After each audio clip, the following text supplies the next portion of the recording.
happening here. You will notice the northwestern accents. Whether you're with us on TV, radio or online, every morning it's breakfast from 6 a.m. Hope you can join us. On radio, they call it the drive time slot, 4 p.m. until 6 p.m. as listeners head home. It's that part of the schedule when the dust of the day's events begin to clarify, and we try to make sense of it for you. Brazier is drive time for radio and TV. It's fast, it's punchy, it's opinionated, there's a Brazier angle and a little bit of levity. That's the question. That's two questions, actually. That's Brazier, Monday to Thursday, 4 till 6 on GB News. Hello, I'm Michelle Dewberry and you can join me every weekday 6 till 7 on Jubes and Kerr. Me and my panel will get stuck right into the day's events, and I can tell you, in fact, I can warn you, expect some robust debates, some strong opinions and perspectives from both sides of the fence. It's about you at home as well. I love to read out all of your comments, or at least as many as I can. So join me, Michelle Dewberry, Monday to Friday, 6 till 7 on Jubes and Kerr. I'm Dan Wootton. Join me Monday to Thursday from 9 to 11 for the feistiest and most fun news debate on TV, where free speech reigns. I'll bring you a sharp take on the day's biggest stories, bombshell newsmaker interviews, and A-list guests. And I guarantee you, no spin, no bias, no censorship, and no reason to go to bed. That's Dan Wootton tonight, Monday to Thursdays from 9 on GB News.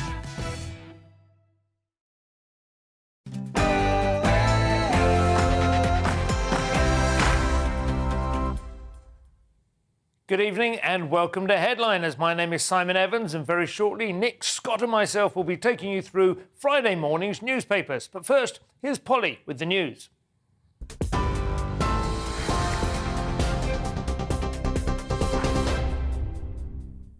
Good evening. The top story tonight, the Prime Minister has made changes to how Downing Street works, just hours after police confirmed he won't be receiving a second fine for breaching COVID laws. The existing operations in Downing Street and the Cabinet Office have been separated and will now be overseen by Number 10's Permanent Secretary. It's all part of efforts to tackle what Sue Gray's interim report called failures of leadership and judgment, which allowed rule-breaking to take place. In total, the Metropolitan Police referred 83 people for fixed penalty notices, with 126 fines handed out. Miss Gray's full report into events at Whitehall and Number 10 is expected next week.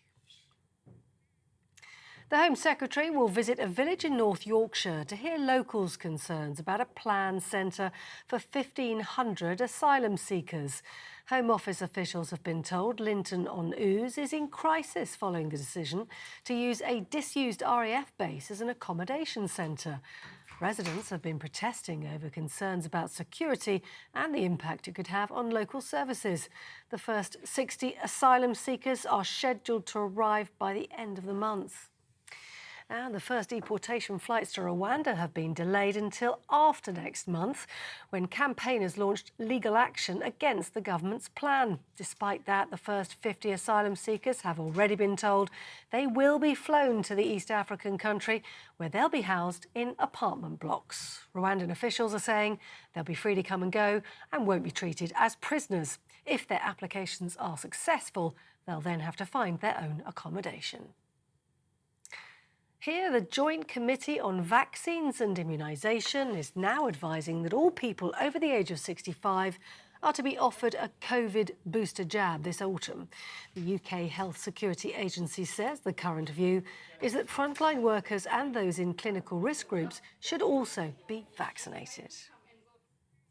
As you've been seeing on GB News tonight, the Duke and Duchess of Cambridge are attending the UK premiere of Top Gun Maverick, the brand new movie that's out. William and Kate joining the movie star Tom Cruise on the red carpet in London's Leicester Square tonight. He introduced them to cast members as well in front of a model of a fighter jet from the film. The 59-year-old has reprised his role as US Navy's Lieutenant Maverick more than 30 years after the original release of the film. He told reporters he has a lot in common with Prince William. Greatly admire them, their dedication to their country. They do so many wonderful things for so many people. You know, tonight it's also about, charity and giving back, and they're here celebrating the arts. And also, we have a lot in common. We love England, and the Duke and I were both aviators, so we love flying. Tom Cruise. On TV, online and on your radio via DAB+, you're with GB News. And now it's time for Headliners.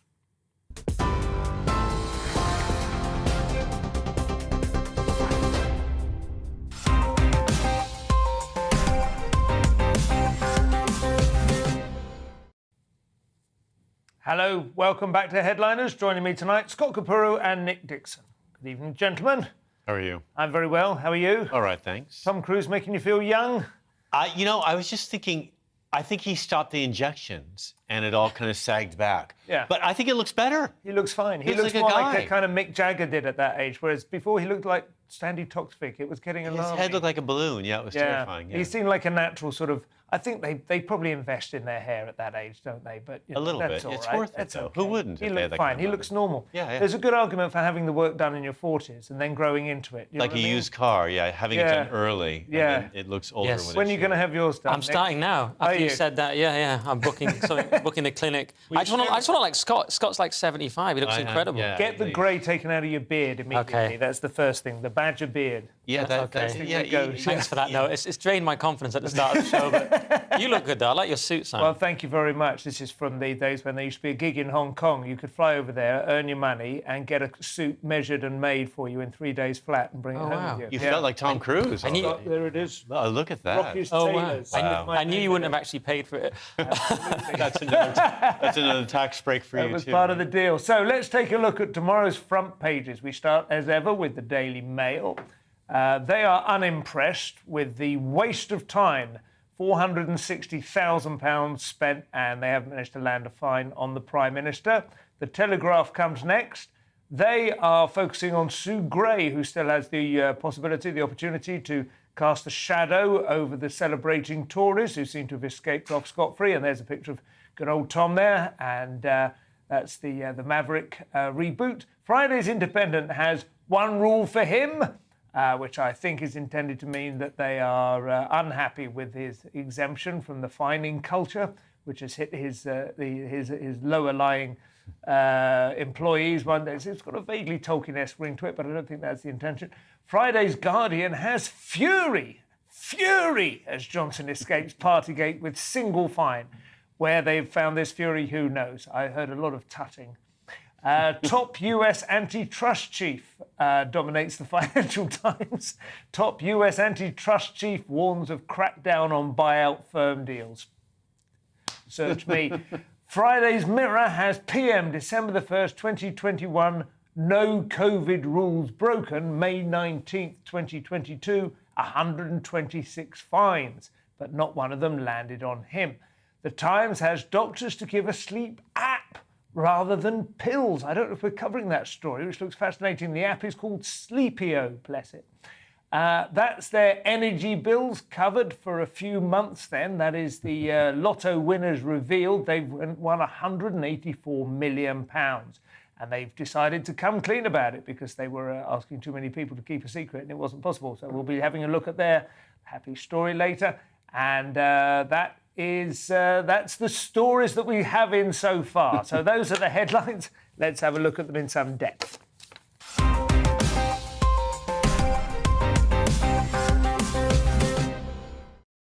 So, Scott, Boris is feeling fine. Yes, well, And yes, unfined. he has a reason to party, actually. Yeah. Another one. He's only been fined for his June 19th, 2020 gaffe. Other than that, he won't Which be was fined. his actual birthday. He was the one, that was when he was hijacked by a cake, right?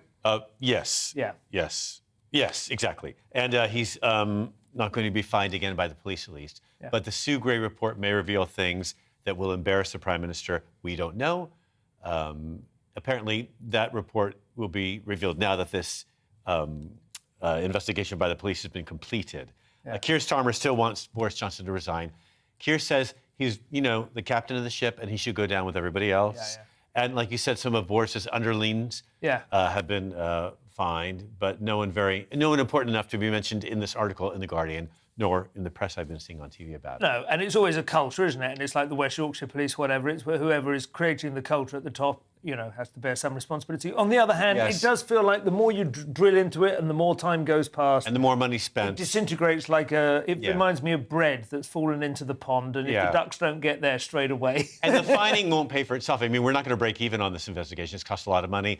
And what will happen... It's roughly a penny per member of the population of the country, and it's kept us all amused for at least 6 months. I think that's money well spent. And also, I think it's separated the population in a way, because, like you said, The Guardian it says there's panic in the streets, and then most people don't even really know the investigation is ongoing, really. No, and that was, one of the things that Labour did go in on hard. I understand, strategy or tactics or whatever, but they said not only were he fined, anyone who's even under investigation should immediately resign. And then Starmer is under investigation. Exactly. Well, I sort of meant it all falls apart quite quickly. And we're not sure what's happening with that investigation, are we? No. We haven't seen the details. I think another couple of weeks, maybe even another month, possibly, depending on how many people they want to put on it. But now, of course, they'll be worried that they'll be accused of wasting money by the Mail.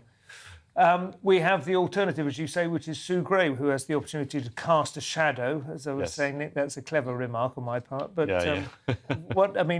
is there really much left in this, do you think? Yeah, well, so The Independent has gone with crucial Sue Gray Partygate report could come as soon as next week, and they're saying publication of the report will be a moment of maximum danger for Boris Johnson's hopes. Max danger alert from The Independent. I'm sceptical. I think he's had his moment of max danger when MPs were putting in letters and so on. Some of them retracted them, and there weren't really enough letters. So I think that moment, for me, has passed. Unless it comes out in the Sue Gray report that he slapped a baby or something similar. Yeah. I think he's avoided them. And also in that time, we've seen that there isn't really there's a sort of dearth of other great candidates stepping forward. Rishi's had his sort of wobble about the non-dom status. Yeah. And I think it's looking all a bit better for Boris. I think people underestimate his ability to survive. I think they underestimate him in general. I think of him as a survivor more than anything else, really. That's somebody he's obviously very flawed in all sorts of important ways as a human being. I think that's even his staunchest supporters will probably admit that.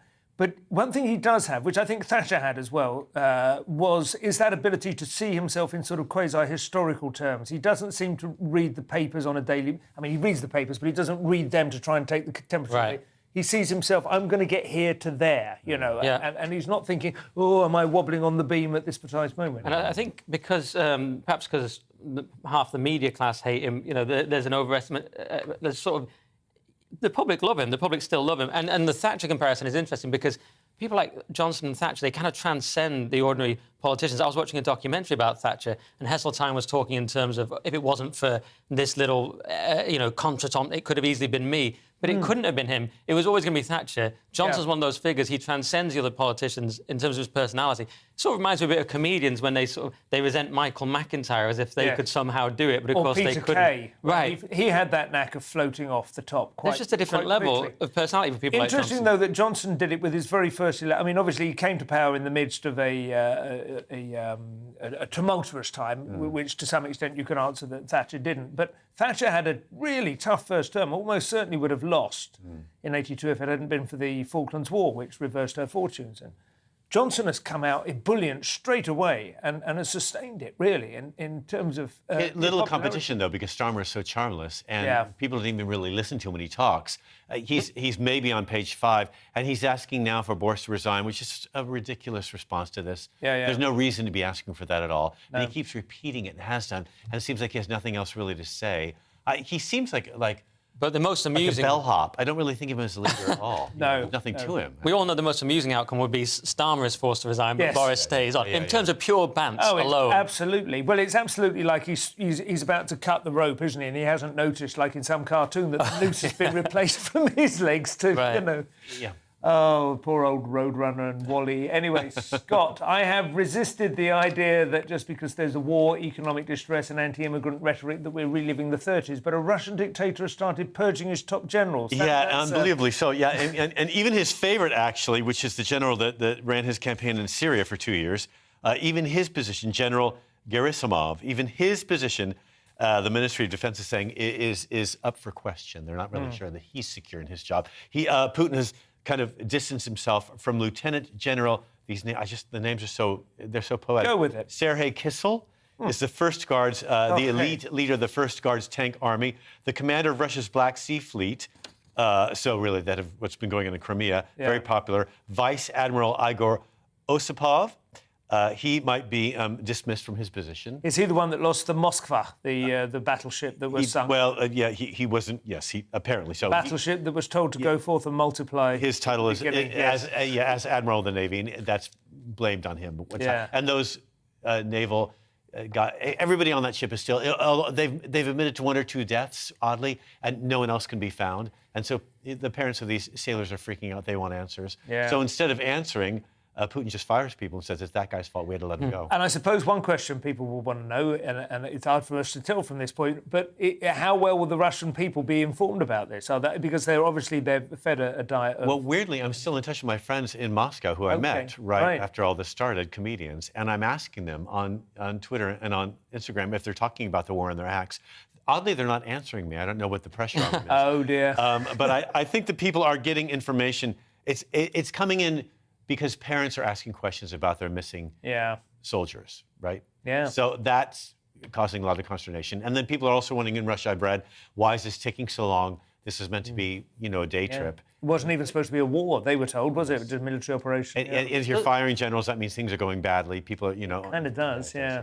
No, all I was going to add was it does seem to be going badly for Russia and taking much longer than they thought. But the only thing that gives me pause is that's exactly what we would say. In World War II, it's always like, Jerry's really on the ropes now. All that, all that. We were always making it sound like we were doing better than we were. Then again, we did win. So, Well, they haven't. They were dismissing. I don't see it as being like World War II. No, I've always seen it as much more like World War I, where it starts with a bang, and then before you know it, it's sort of settled down into relentless inertia in the trenches. Yeah, it could also be like that, and that it was a catastrophic mistake. So Yes, there's that too. It seems like the Civil War in the U.S. just because some of it's illegal. But also because the North was meant to win in a couple of days, and the South had it in their heart to fight back. Not that I'm on the side of the South in the Civil War, although it was their legal right to secede from the Union. You could easily imagine the Ukraine flying the Old Glory, though, couldn't you? That's kind of good old boys. Also, the Southerners had better uniforms. I'm always on the side of the guys who look there is always the romance of the lost cause.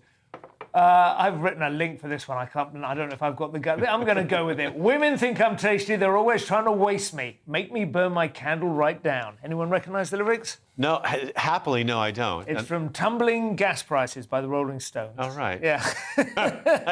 I never want to hear you do that again. I still can't tell if it's real. I've no idea what just happened. But I think we're doing a story about cost of living crisis. Tumbling gas prices. The Mail, I think it is, who was saying that we should be that there is apparently some suggestion that the wholesale prices has come down again. Right. There we go. Yeah. UK's strange gas surplus has sent market prices tumbling. But we can't take advantage to lower our energy. It's still $6 a gallon. You haven't got that one. Well, anything you've got. I have a different story about cost of living from the Times, which I can give you, which is Rishi Sunak told to act now on cost of living. It's all the same general area. Yeah. Basically, Tony Danker, head of the CBI, has said, what are we waiting for? You need to do a windfall tax. Get it done now. Tories are arguing that's an ideologically unconservative thing to do. Starmer's saying there's going to be an inevitable U-turn anyway, so you may as well do it. Why do they think it's inevitable? Because they haven't previously done this, I don't think. Maybe because other countries are doing it in Europe. And I know that in Spain they've done a windfall tax. And how that's helped people is it meant that it's taken the tax off their energy bill. Yeah. So their bill just dropped immediately. And then Germany's done it as well. France and Italy are thinking about it. There are things the government could be doing, I think, that Sunak could be doing, that, again, other countries in the EU are doing, that he's not to help people. One is, a raise in benefit for people. Yeah. And they could cap the fees on electricity at least. There's also they could slow down the charge. It's just raising, and it's scaring people too, which also affects the economy negatively as well. Yeah. Right, there's the confidence issue, but there's also the concern about inflation. And Tony Danker here saying it won't, helping people with heating bills won't fuel inflation. This is all a bit above my pay grade economic stuff, but then again, I know that Andrew Bailey, governor of the Bank of England, said he was helpless on inflation. So if he's helpless, then, what do I know? Somebody was saying that Sunak was like King Canute, who was desperately trying to send the waves back, which is the only thing I do know is that King Canute deliberately demonstrated to his courtiers that he was not an all-powerful king. He demanded he be taken down to the beach. He commanded the waves to go back, knowing that he would fail. And that was a demonstration to him, to his court, of his limited capacity as king, because he was sick of being elevated to semi-divine status.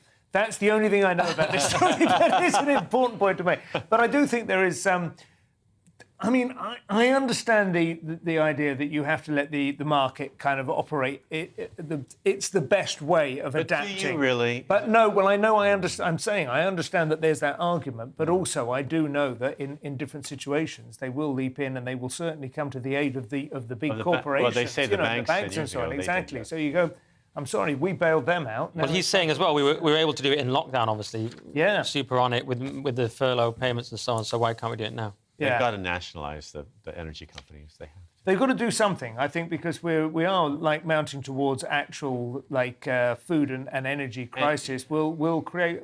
We're doing a story on it later. I think older people are getting married now because they want to have something to hold during the winter. They're afraid of freezing to death. I know. Maybe it will reintroduce affection into the British Isles, though. That could be all right, nice. relax. Yeah.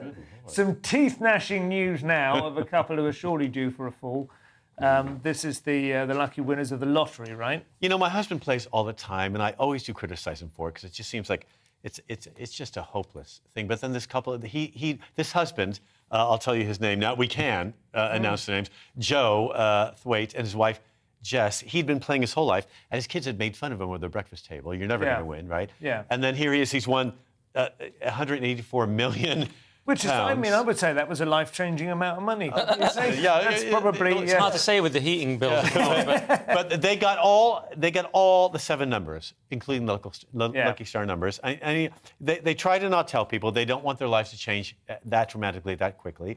But then friends started asking questions, and it just leaked out. How much would you spend if you won that? Would you spend it all? Would you just try? Would you buy something vast? Stick it all in Bitcoin, just all in. Right.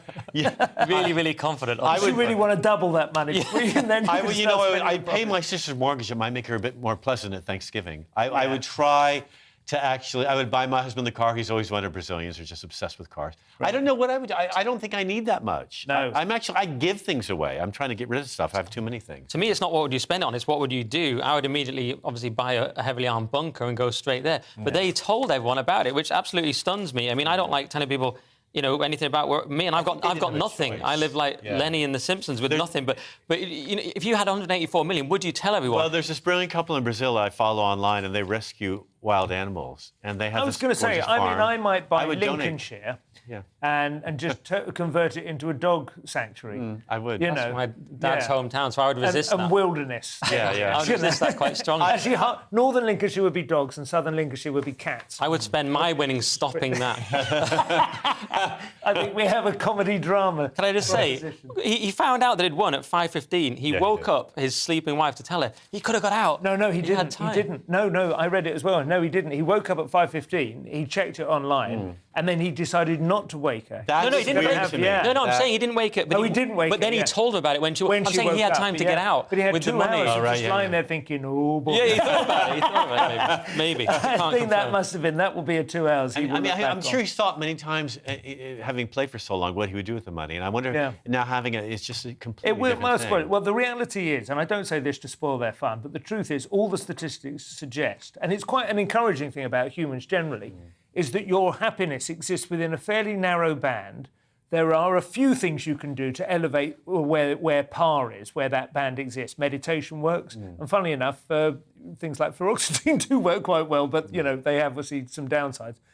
But events like this just don't work as a long-term shift. You bob up for about 6 months, and then you sort of come back down in 6 months' time. You're not like, oh my God, I can't believe the money didn't make me any happier, but you're just the same as you were. There was that statistic, wasn't there, that in London, if you earned under 80,000 a year, you were worried and unhappy about money. But above that, it didn't add to your happiness. But I would add, is this just propaganda from rich people? I'd like to test it. I'd like to be given the opportunity. But there are some rich the money. people, I mean, and I've met 1 or 2 in sort of events and things, who are really it's water off the duck's back in a good way. They're not burdened by it. They're absolutely fine by it. I think it's that approach to life that has allowed them to become rich. It might make you just more of who you are if it makes you anything. And it would make me go to Bali more often. I've never been, but I do want to go to Bali for a month. Oh, that would be a great sort. I'd like to have them pour warm sesame oil over me and just have young men walk over my body. You can, Scott, you can do that. You don't need 184 million. That costs about 10 quid. Put on a VR headset and you can just have a cat do that for you. Coming up after the break, we have gaffes by Bush, gaffes by Biden, and a book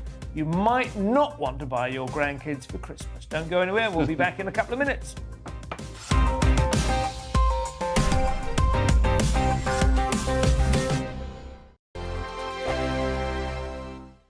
Every morning from 6 o'clock, we'll wake you up with GB News Breakfast with all the stories you didn't know from the night before. So whether it's serious news, entertainment, or your own views from all over our great nation, we're here to kick off your day with a smile. The national media should be reflecting and reporting what's happening here. You will notice the northwestern accents.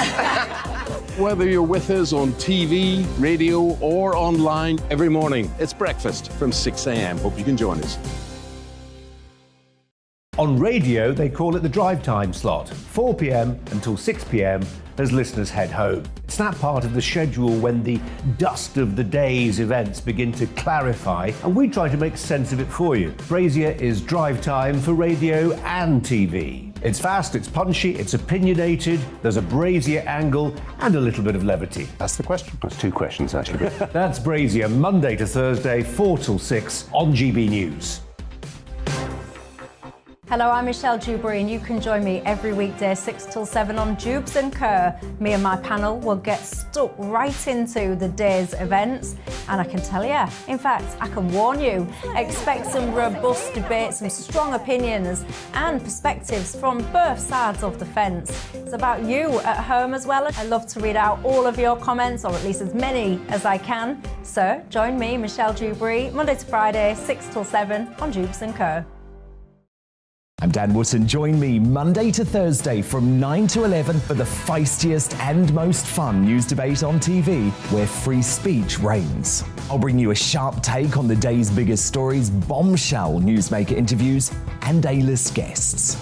And I guarantee you, no spin, no bias, no censorship, and no reason to go to bed. That's Dan Wootton tonight, Monday to Thursdays from 9 on GB News.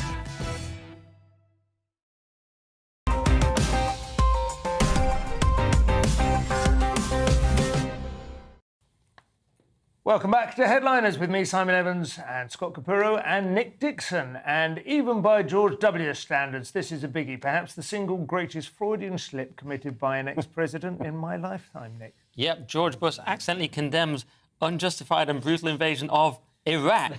Fantastic. Let's have a look. Well, I think we've got the video of this. Check it out. Oh, good. And the decision of one man to launch a wholly unjustified and brutal invasion of Iraq. I mean, of Ukraine. Iraq, too. Anyway. 75. I mean, it's quite likeable if it hadn't been for the single most catastrophic event of the 21st century. He almost bails out of it with the 75. He gets a laugh there. It's good stand-up technique. Add a tag. He's got good timing. He is funny. He's a likeable speaker. I always said that all those kind of Bushisms that everyone mocked him for being idiotic were actually quite well judged, I thought. Well, they served him for his voting base. But it had a chilling element, didn't it? You start thinking, does he sit at night worrying about it? He said he has, actually. He's admitted that it does keep him. He's not entirely comfortable with the decisions he made. And it came across in the clip. 122,000 dead civilians. Yeah. And he wasn't really in charge of that plan. I mean, we know that, right? That was Cheney and Rumsfeld, and it was clear at the time. He signed it at the time. Yeah, exactly. And other people who might have been but he essentially signed over the moral. I mean, he was still president. Liz Rice had her fingers all over it. Yeah. And Blair's talked about his regret for it now, finally, and he seems a bit haunted by it. But you don't know how much is he really, or is he just pretending to be a human being? Yeah. We don't know. Well, he certainly turned into Satan in the last few years, hasn't he? Well, I didn't want to say his long grey hair and his. I mean, there's a weird face if you look at Tom Cruise. But Satan/Peter Stringfellow. But how can he he had a script in front of him there, George W. Bush. He was looking down at it. I mean, he looked up and 4 words later, it's almost like he did it deliberately. I think the point is, if you hold a grudge, it's going to get you in the end. Yeah. It might be when you're making a speech in front of important people. I mean, and I really think that he's from a clan and from a background where he doesn't care really that his behaviour was negative. I think you're say wrong. I when think you say he's a different clan, person. do you mean his the clan or family, a clan? they're from Connecticut, they're not from Texas, and the accents, it's all made up. But he is in the Skull and Bones Club, which is a bit weird, some of the stuff they get up to. They have Geronimo's skull, and they do things with it that I can't say on air.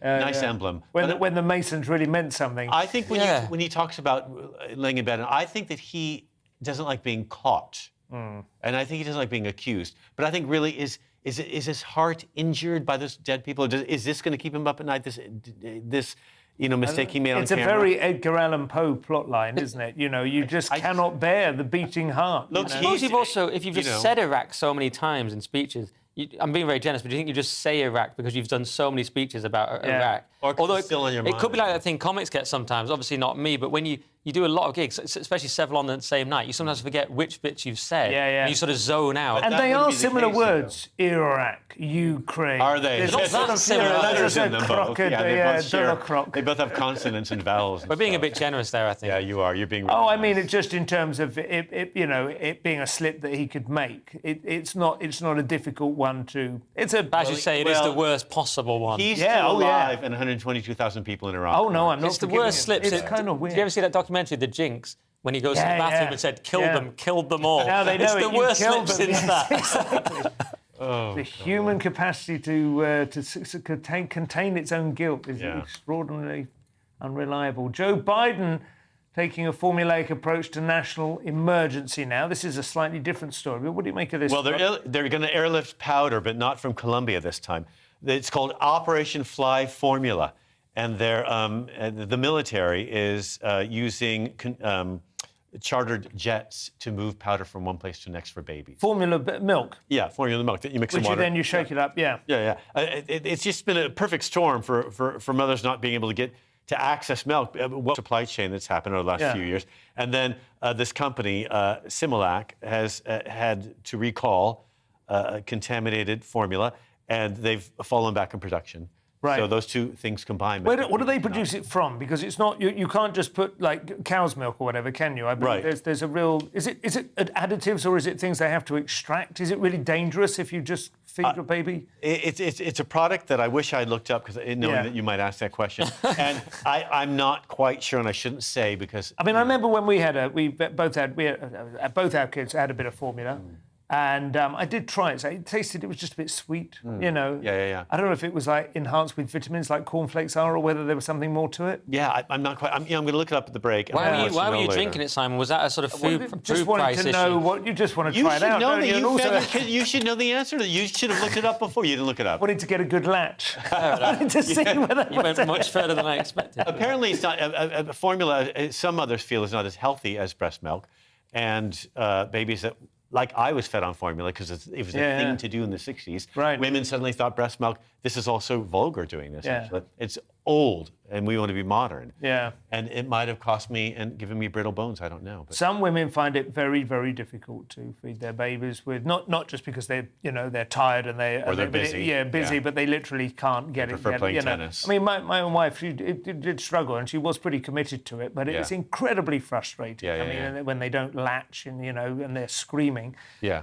It's probably, you would probably not die, but they would probably, they would not starve. And maybe she'd rather sell the breast milk online because you were still a working comic at that time. Yeah. Well, this was before the days of e-girls and their bathwater. E-girls. Well, yes. Anyway, so yes. Maybe that's the next move. I don't know. E-wet nurses. There's a bill before the House that they've just passed $28 million for emergency spending to bolster resources to produce the powder necessary. So they're actually asking companies to make more whilst flying it around the country to people that need it. Feels like they are stepping up to the crisis. That's good news. Nick, will FIFA fall for a free-for-all? Nice. This is in The Guardian. The NGO group says FIFA should pay $356 million in reparations to Qatar migrant workers and whose human rights have been compromised by the Qatar World Cup. Not to mention the ones who died, whose human rights were very compromised. Over 400, I think. In death. 6,500, according to The Guardian. That many? Dead since 2010, working on the infrastructure. That's what they say, 6,500 due to all the stadiums and roads and in deaths during that. Now, Qatar says it's 37. There's a slight discrepancy. I'm no mathematician, but there is a slight discrepancy between those numbers. Maybe they use a different base than us. Yes, they say... count in base 1,000. Yeah, exactly. They're saying it's 37 and 34 of those were non-work related. They're saying things like heart attacks. So there you go. So this is all part of... I mean...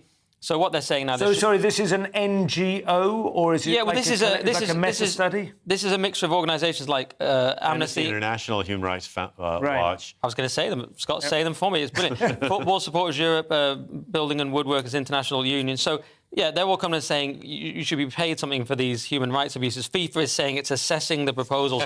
And, of course, Qatar is saying it's proud of the reforms it's introduced and that progress in labour reforms was irrefutable. So they're doing better than everyone dying. It's irrefutable, and yet it's being refuted. It's being refuted quite strenuously. But it's... They're keeping it down to 4 digits, the death number. That's good. We laugh at it. I mean, it is horrific. Oh, it's absolutely horrific. And I still can't... Of all the various outrages there have been, I'm not even a football fan, but it just strikes me as one of the most blatant exposures of rottenness at the core of a body. Well, we've all been to Dubai, and when you're there, you see workers walking on the freeway to get back to the barracks they live in. Yeah. Shirts off. They won't post the temperature if it's over 50 degrees, because then construction has to stop. Listen, I don't even necessarily dispute the right of places like that to build. You know, when we were building London, there were not such great... You know, this happens when countries are transforming themselves. Building a bridge as well. Yeah, and building the motorways. But it's the FIFA thing, isn't it? It's the celebration of football in a country, especially where they're now wearing rainbow laces, you know, and we celebrate players who come out and we kneel for black rights and all the rest of it, to just suddenly go...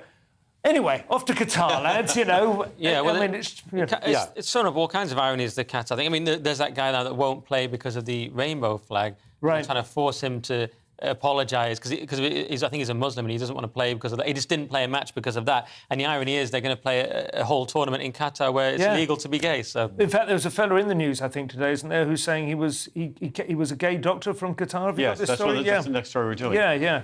His name is Naz Mohammed, and he's finally come out. He's 35. He'd gone to a gay bar, and when he walked in, he thought, "Oh my God, I've just realised I'm 100% gay." But was the gay bar in Qatar? It didn't say, although I like the rhyme. Confused, but if the gay bar was in Qatar, then it would be a land of 1,000 gay bars. Next ABBA hit, and would be a bit of a giveaway, though, wouldn't it? If it's illegal to be, that's probably. Although I've been in Qatar, and they sidle up along in their camels, and they ask you to jump up and have a photo taken with them. It's all wink, wink, nudge, nudge. They follow you back to their hotel room. It's amazing. It's just they don't want you to make a political statement about being queer, LGBT, but whatever you want to do, just keep it indoors. But this guy, he wanted to be who he actually is, which he should be allowed to be legally. Yeah. So he's come out to his family. He's lost his familial relationships, he's lost his employment, he's lost his income, but he's still fighting for gay rights in a country that doesn't recognize homosexuality as even existing. They don't support marriage. They do actually say, though, for the football match that's about to happen, they're saying, look, come here. The government says you are welcome if you're gay. Come here and be who you are. Just when the match is over, please leave and take it with you. They no drag queen story hour. Yeah, exactly. That's the limit. They passed a penal code prohibiting any homosexuality in 2004. I read 2 sentences, one 3 years, one 7. And if you're Muslim, the death penalty is on the table. So I think, if you're there, be careful, be safe.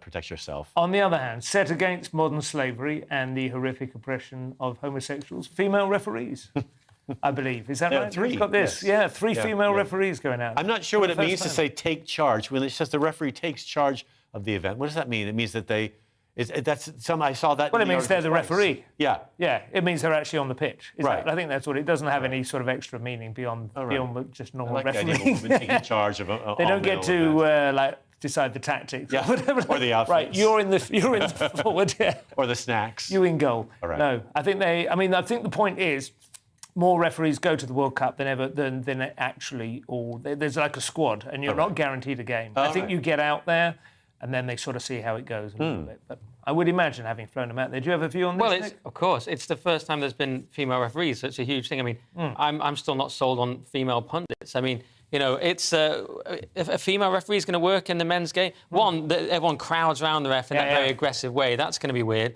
Two, But maybe they won't because they're female. Maybe they won't. And then what if there's a goal and the female referee just feels it isn't? Sorry. You're so suspended for that.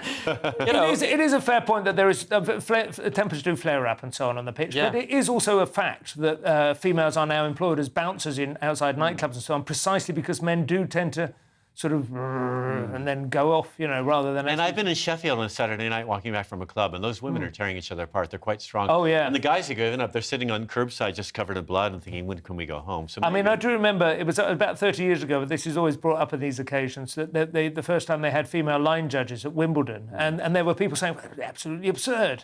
They can't imagine there's some woman will be challenged by John McEnroe. Do you really think that she, Yeah, well, look, someone on Twitter said, and it's not me, what if you foul and you say, what was that for? And the ref says, you should know already. That wasn't me saying that, but it could happen. We've been through this before. So We've now talked it about seems this. we can trust women to referee the World Cup. So, yes. but not to educate our children on matters of personal intimacy, Nick. This is slightly worrying developments in child sex education. An amusing link, but it's a very disturbing story. It's parents mortified by a disgusting kids' book that describes sex and the coil, and it is pretty disgusting. It's a book titled Disgusting. It's just too much detail. Are you going to let me do the story, Scott? And then you can tell me why I'm wrong. After I've proved that I'm definitely right. Like a female referee. Sorry, go ahead. So it's titled "My Body Is Growing," and it's descriptions like the penis spraying semen into a woman's moist vagina. Hello. And it's aimed at 4 to 8-year-olds. Now that's where it gets disgusting. I like the way Scott is pretending not to be disgusting. Yeah,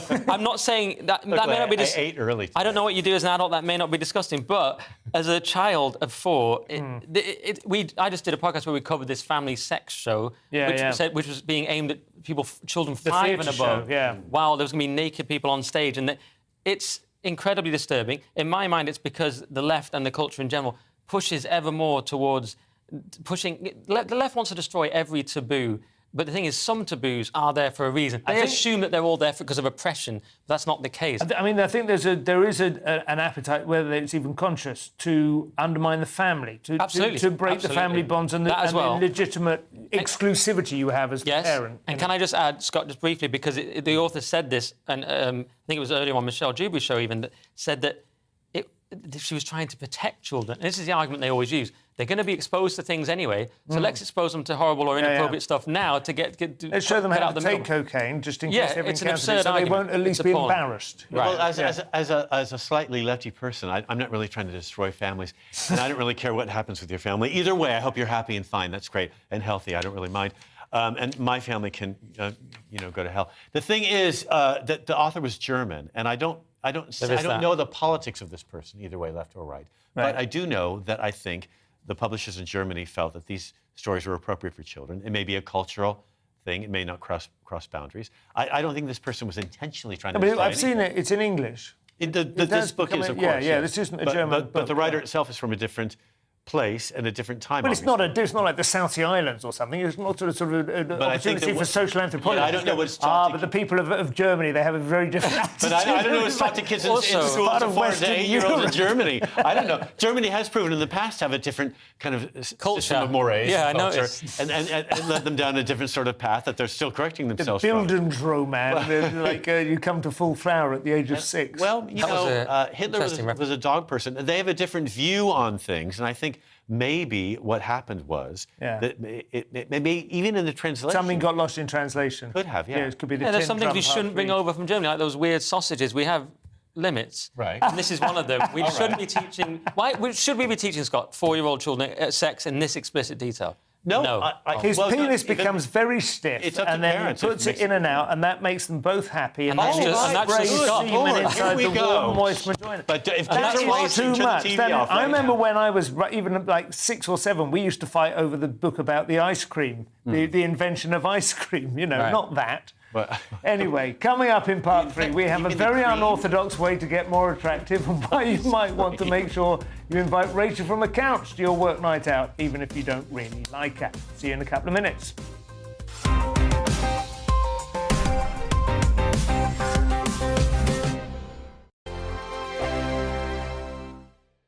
every morning from 6 o'clock. We'll wake you up with GB News Breakfast with all the stories you didn't know from the night before. So whether it's serious news, entertainment, or your own views from all over our great nation, we're here to kick off your day with a smile. The national media should be reflecting and reporting what's happening here. You will notice the northwestern accents.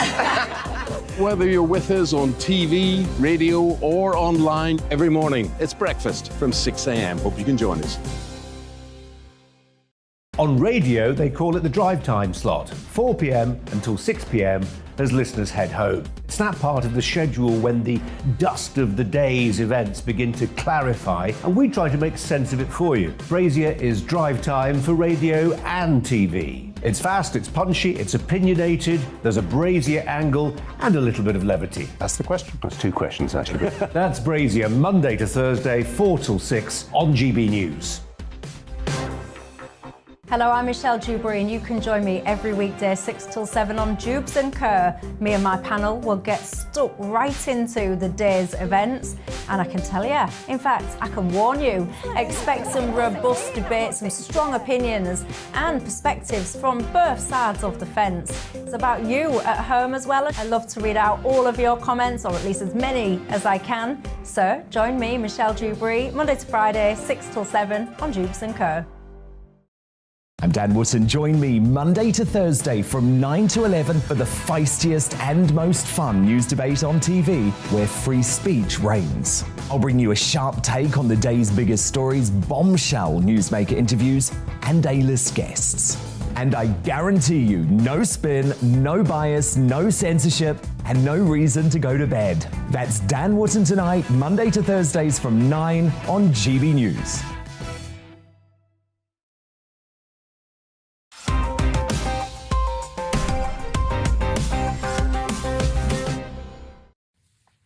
Welcome back to Headliners with me, Simon Evans. Tonight we have Scott Capurro and Nick Dixon, and the next story concerns poor decision-making on the work social. Who's got this one? Scott, I think. The £75,000 reward. Yeah, Rita Leher felt shunned when her friends went out for a drink at Los Iguanas. She was invited. She was 51 years old, and she asked. She works at the Stratford Westfield Centre. Yeah. And she said, "Why?" They said, "Oh, we feel bad about that, but we didn't think about it." And, anyway, she went to court over it, and the judge awarded her quite a large amount of money. So it was an example of a number of microaggressions, as they're often referred to. I think it was that made her life untenable at the bit. But this was the most prominent one that she felt came that up with. They were handling her in an insensitive way. Yeah. They had given her a pretty well-paying job. She has a lot of experience doing what she does. She was a casino a high-end London casino betting shop manager.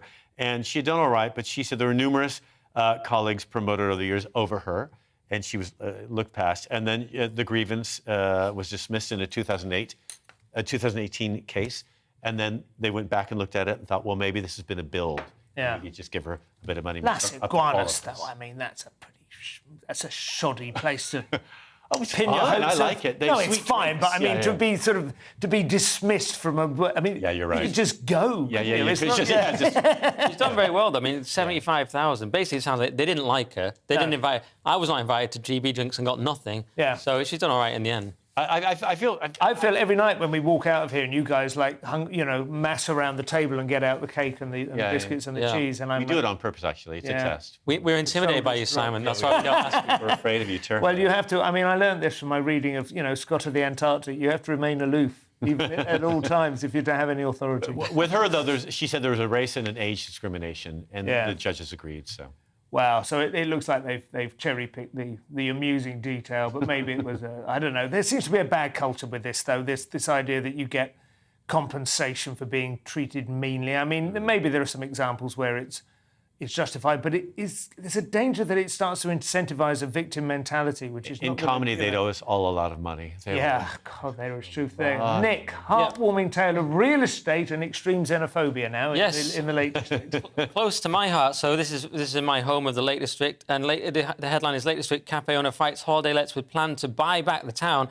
Brick by Brick campaign aims to save Keswick from second and third homeowners pricing out locals. locals is the key word. We love our locals. Yeah. If you're familiar with the League of Gentlemen sitcom, the phrase, this is a local shop for local people, that is based on a town in Cumbria, Ulston in Cumbria. That's how we are. Very quick anecdote. I remember driving as a kid on Loughring Avenue, just local reference, in Ambleside, and I clipped someone's wing mirror and didn't know what to do. I was quite young. And then these people said, oh, you've got to leave a note. And they were sort of bullying me a little bit. Someone came out of the house and said, yeah, but you lot don't even live here. You just park and walk around all day on the fells. And basically, the feeling was, we should be allowed to hit cars if we're local and with impunity. We like our local people. So the point is, I'm giving you some local colour there. Yeah. And this is Chinty Turnbull. And she has started this campaign to try and buy back the building that she's been told is going to be shut down, where her shop is, her eco cafe. Sorry, we didn't have those when I was there, but it's changed a bit. And she needs 825,000 so far. She's got 65,000 pledged, and so it's an important story because it's very difficult to get staff now in the Lakes for a number of reasons. I mean, cafes in Grasmere, where I'm from, are closing. People can't afford the local rents. A lot of things are turning into Airbnbs. You could bus in theory, from Kendal. It was a bit cheaper where I was born, but you can't because there are hardly any buses. But just to say, and it's too expensive to get.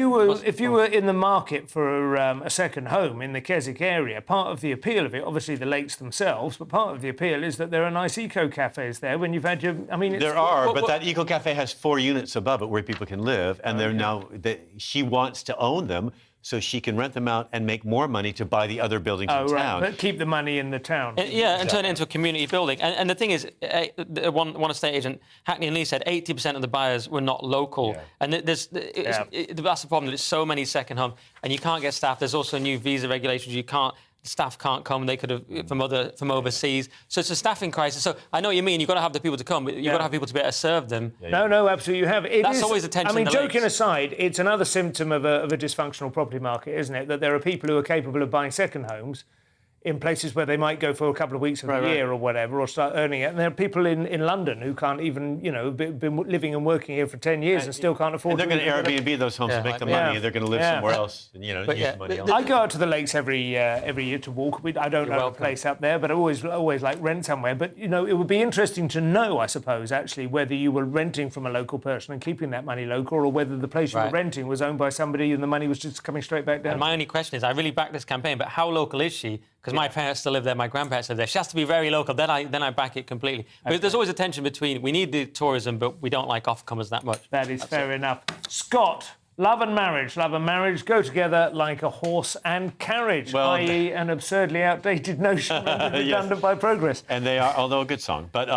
the number of marriages have slumped since in levels lower than since Queen Victoria was on the throne. 6.4% decline in a year, and older people, pensioners, are getting married more often than under 24s. Right. I think kids just can't afford it now. They can't afford the ceremony. They're worried that if the marriage doesn't work out, the divorce is going to be expensive. And some people are having sex before marriage now as well, outrageous. Which I think probably... Heterosexuals are so different from gay people. They have an app. Yeah, they're one or two. And they are concerned that, like you said earlier, that the whole idea of family is falling apart. Although, of course, you can live together and not get married.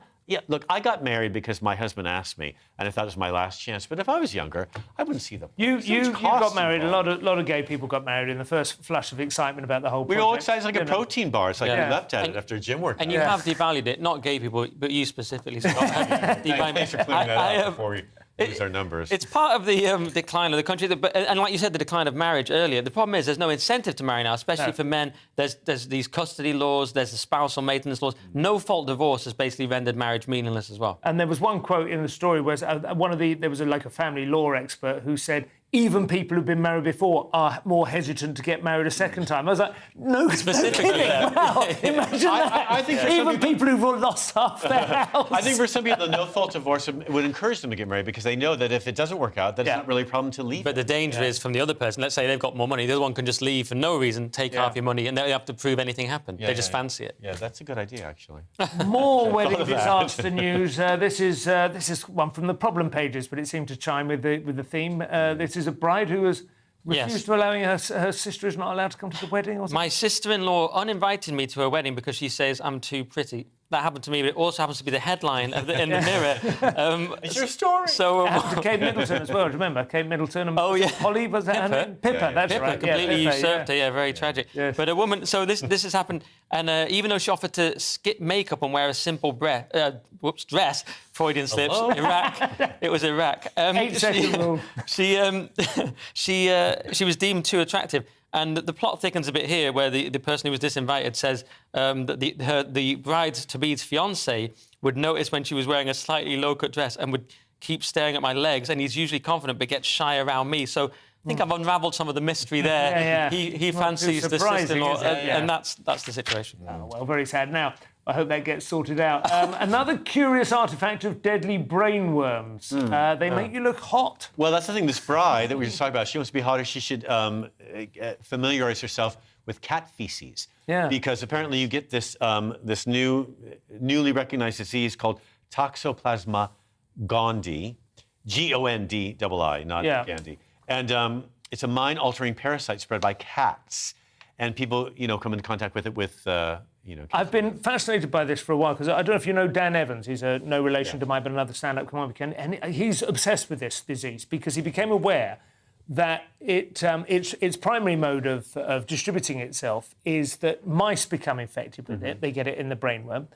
And it makes mice less afraid of cats. So mice come out and play recklessly in front of cats. They get caught and eaten. And the brainworm is then passed through the cat as the cat's feces comes out, and that's how it reproduces, which is incredibly sophisticated. It's terrifying, isn't it? I mean, look, it has to do with sex with human beings and cats. Yeah.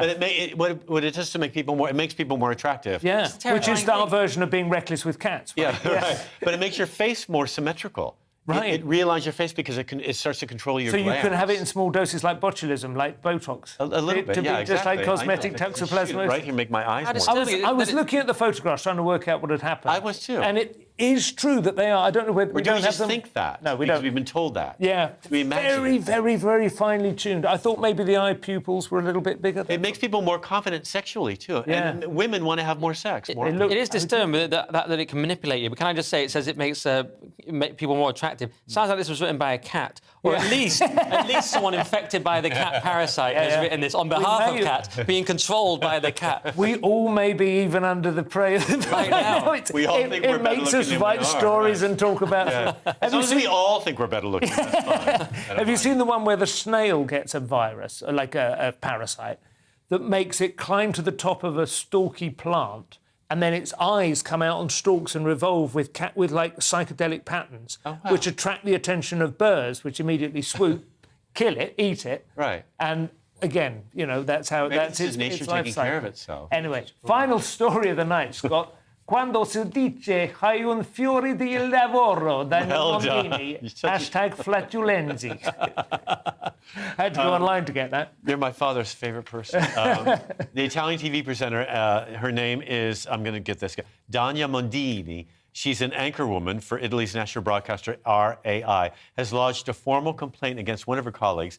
Noisy, repeated, malodorous bodily emissions. He's been farting during work hours. That is bad. And she's mentioned it many times, and she's being ignored, and she's really angry about it. I don't blame her. She says they're treating her like a hysterical female, and she's like, no. Like an historical female. Yeah, let them eat farts. Yeah, I like that she said. I like that she said it was part of an intimidation campaign. Yes. And intimidation campaigns aren't what they were. Do you know what I mean? You can be subtle. But I don't know. They farted out all day and then refused admission to Lassie's Guanas in the evening. I did have a boss when I still had a real job, and he did. I remember he was very powerful. We were all afraid of him, and he would fart in meetings. Oh, really? That just is to see what grotesque. anyone would do if anyone would. Your alpha move. Yeah. I think it was said of Bernard Manning that he often welcomed journalists to his home, but he would be sitting there in his wife fronts. And that was in the old days when they were stringy as rather than entirely opaque. So hotter. Well, now. that's all we have time for. You'll be enormously relieved to hear. Thank you to my guests, Nick Dixon, Scott Capurro. I've been Simon Evans. That's my shift done for the week. Tomorrow evening, I imagine you have Mark Dolan. I can't be absolutely certain, but the programme will be here in some guise or other. I'll be back next week. Have a wonderful weekend. Thank you very much for joining us. Good night. Arrivederci.